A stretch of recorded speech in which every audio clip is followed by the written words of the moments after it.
Hi everyone, this is Marcus with DTF Station, and in this video, we will go over 10 different scenarios that you may face, what the causes may be, and how to fix the issues. Remember, the printer will always do its thing. The rest of the variables depend on how you apply the powder, how you cure the powder, and how you press the film.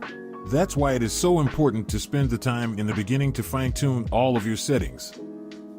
Scenario 1. With all the right settings, including correct temperature, curing time, the right amount of powder, pressing time, and temperature, you should get a clean, vibrant print with good hand feel.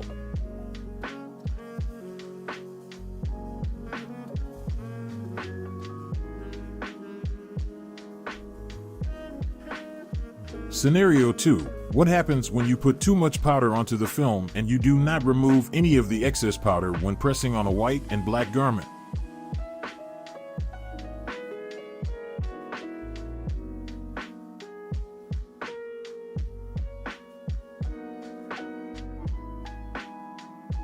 When pressing this film onto a white garment, visually, you will probably not see much of a difference, but the hand feel would be pretty thick due to the excess amount of powder.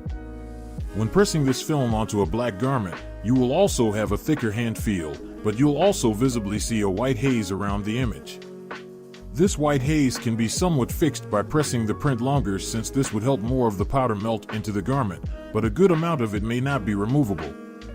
Even after a wash, which would remove a good amount of the haze, and especially on non-cotton garments, there may be irreversible marks around the edges of the print.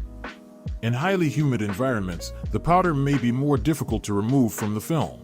In these situations, you can place the film under the phoenix of an air heat for just 1 second, which will help remove some of the moisture. Scenario 3. In Scenario 3, we will try pressing the film while using no powder.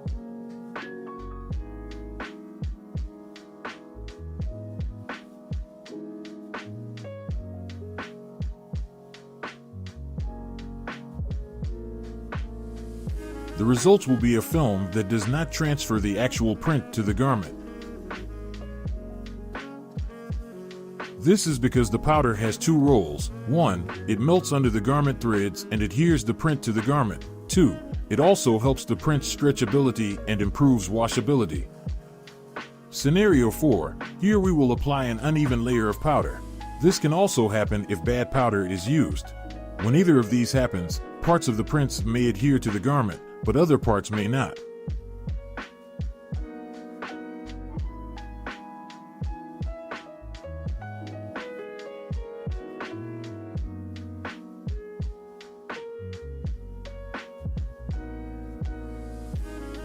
As you can see here, parts of the print are tearing off.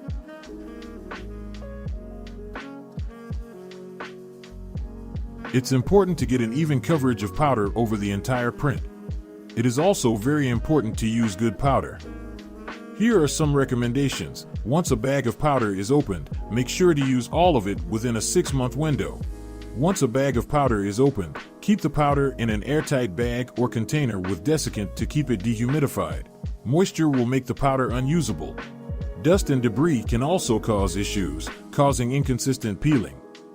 Lastly, keep the powder away from sunlight or heat. Once the powder melts to any degree, it becomes unusable. Scenario 5. In Scenario 5, we will heat press the film at a lower temperature of 268 degrees Fahrenheit or 131 degrees Celsius.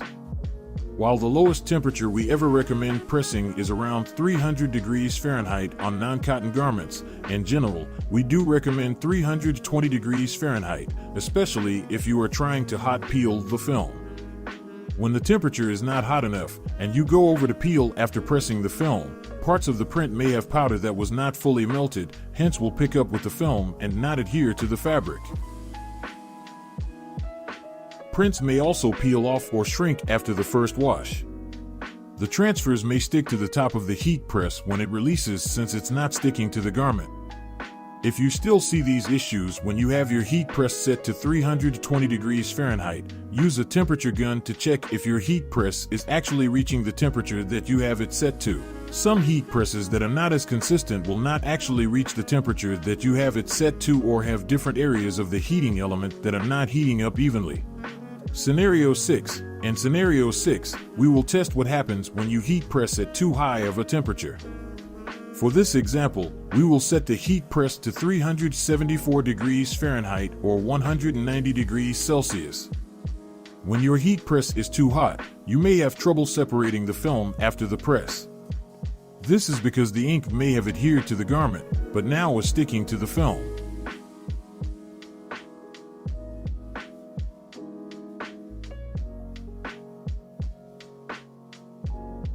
You may also evidence the ink boiling or where the print started to shrink.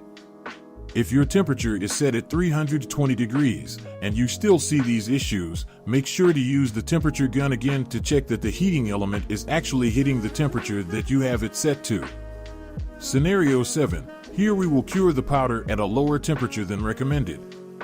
We normally recommend curing the powder at 248 degrees Fahrenheit or 120 degrees Celsius. In this test, we lower the temperature down to 195 degrees Fahrenheit or 90 degrees Celsius. Similar results can occur from not curing long enough. One indicator that the powder has not been cured enough is if the powdered side after curing does not have a shiny orange peel finish and instead has a grainy finish.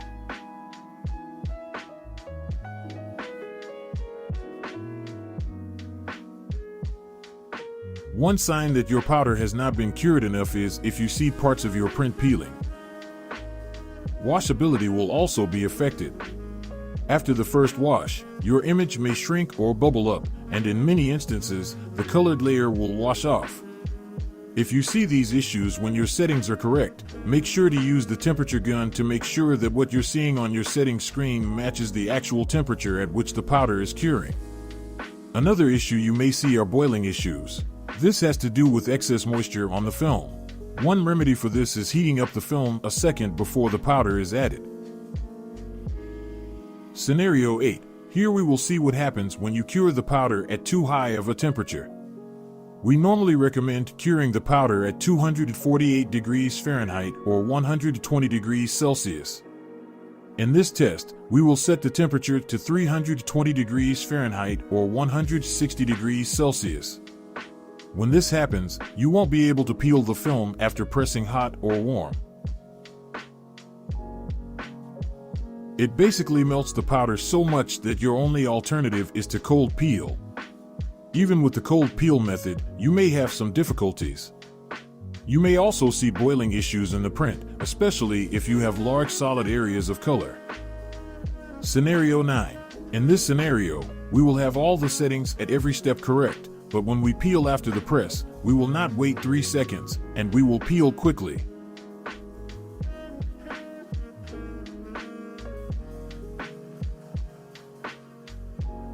First, you always want to give the film at least 3 seconds to cool down, even when using the hot peel method. Also, when you peel, you want to peel slowly in a rolling motion, where the film stays close to the surface of a garment instead of pulling away from it. When done incorrectly, small letters or corners may pull up or tear.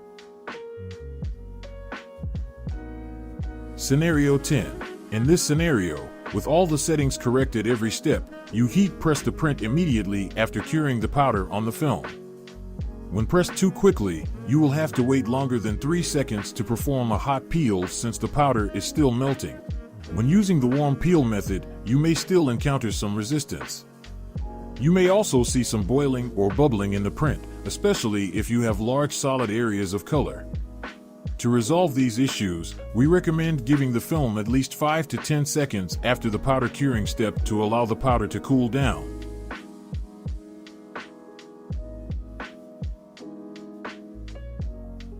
Alright, that's it for this video. Thanks for watching.